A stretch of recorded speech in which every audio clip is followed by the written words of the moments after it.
a laissé 2 millions d'euros à sa femme pendant 30 ans et à son retour, il était l'homme le plus heureux du monde. Souhaïla et Farouk, ils s'aimaient énormément. À peine 3 mois après leur mariage, il y a eu l'appel au djihad. Et Farouk, il devait partir pour combattre. Alors, il a dit à Souhaïla, voilà 300 dirhams pour que tu puisses tenir pendant ces 3 mois. Dans la maison, Farouk, il avait des économies de côté, environ 3000 dirhams. Et 3000 dirhams, c'est vraiment une somme énorme pour l'époque. Pour vous donner un petit aperçu, aujourd'hui ça fera environ 2 400 000 euros. 2 400 000 euros. Et il lui dit à Souhaïla, touche pas cet argent jusqu'à ce que je revienne, c'est une amana. Et je reviens dans 3 mois, Inch'Allah. Donc, 3 mois sont passés, 6 mois sont passés, et toujours pas de Farouk à l'horizon. 9 mois sont passés, et Souhaïla donne naissance à un petit garçon. Et toujours aucun signe de Farouk. 1 an est passé, 1 an et demi, 2 ans. 2 ans et demi sont passés, et là, il y a un homme qui revient du champ de bataille et qui dit à Souhaïla, Farouk est mort. Maintenant, elle sait que Farouk est mort. Au bout de 2 ans et demi, à ce moment, elle décide d'ouvrir le coffre des 3000 dirhams et de se servir. Subhanallah, pendant 2 ans et demi, elle s'est débrouillée avec 300 dirhams et elle a obéi à son mari. Ça, c'est une épouse pieuse. 3 ans sont passés et elle s'occupait de son petit garçon. Elle utilisait cet argent pour payer ses études et son éducation islamique. Tout ça, ça se passe à Médine.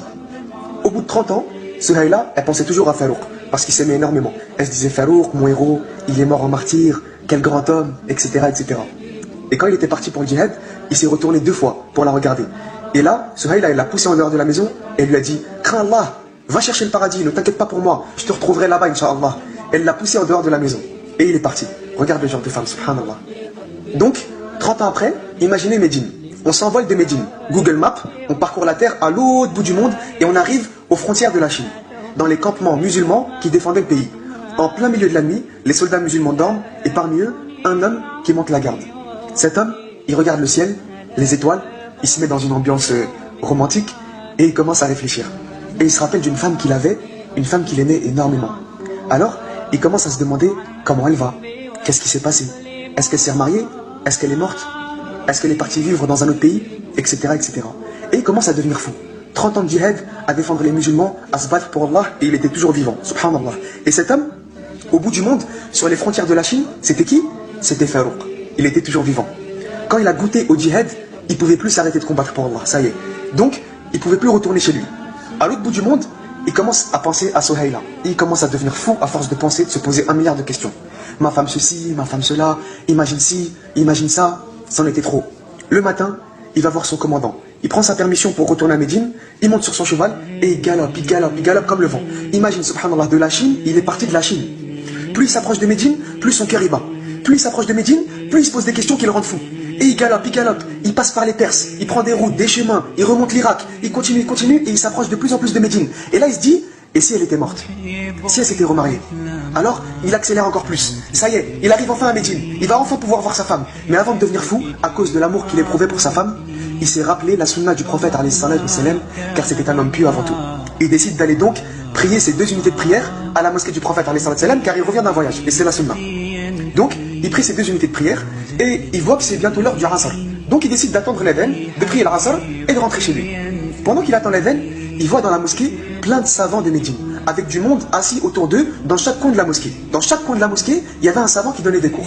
Et au temps du Khalif Abdelaziz, la science, elle était vraiment au top niveau. Masha'Allah. Parmi tous ces savants qui brillaient de par leur science, il y en avait un, subhanallah, on aurait vraiment dit une lumière vivante. C'était Cheikh Abdurrahman, le plus grand savant de l'époque. Et il avait une science extraordinaire et une éloquence incroyable. Donc, il y a eu l'Adhan, la prière du Asr. Ensuite, Farouk, il se dirige chez lui. Il commence à courir, il n'en peut plus. Et à peine arrivé devant la maison, il voit un autre homme qui va y rentrer. Alors, il se demande qu'est-ce qui se passe. Il commence à stresser et il sait très bien que les Arabes, ils étaient connus pour leur jalousie. Alors l'homme qui est devant la maison, il lui dit, hé toi, il l'attrape par le col et Farouk il lui dit, mais c'est ma maison. L'autre il lui dit, non, c'est ma maison. Alors il commence à se battre. Et les gens de la ville, ils arrivent en masse pour voir ce qui se passe. Et ils disent à Farouk, laisse-le tranquille toi, c'est sa maison. Et Farouk il leur dit, non, je suis Farouk, ceci est ma maison. Et à l'intérieur de la maison, il y avait une femme âgée. Et elle entend cette voix et elle se dit, non, c'est pas lui, c'est pas possible. Alors elle se couvre, elle sort et elle le voit.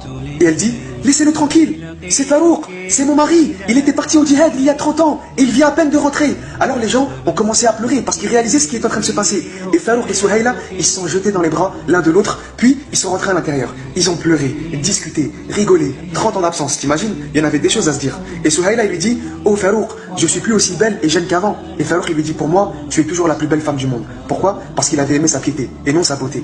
Et après avoir bien rigolé, etc., ils reprennent un peu leurs esprits. Et là, Farouk, il lui dit, dis-moi Souhaïla, tu sais, avant de partir, j'avais laissé un coffre avec 3000 dirhams. Qu'est-ce que t'en as fait?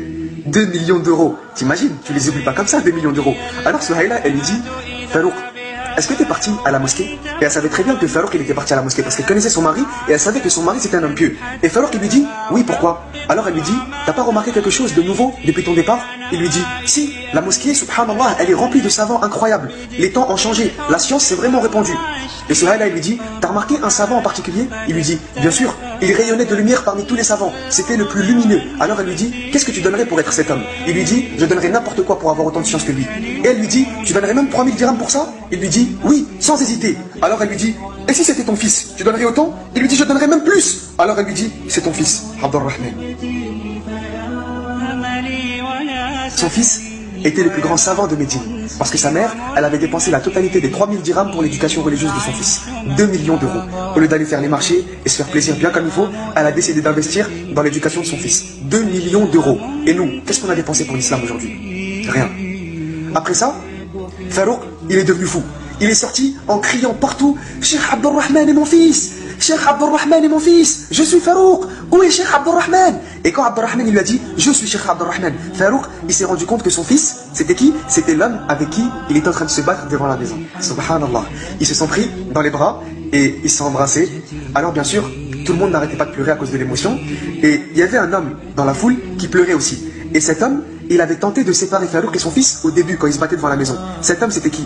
Cet homme, c'était le grand Imam Malik, de l'une des 4 écoles de l'islam. Et qu'est-ce qu'il faisait là, l'Imam Malik?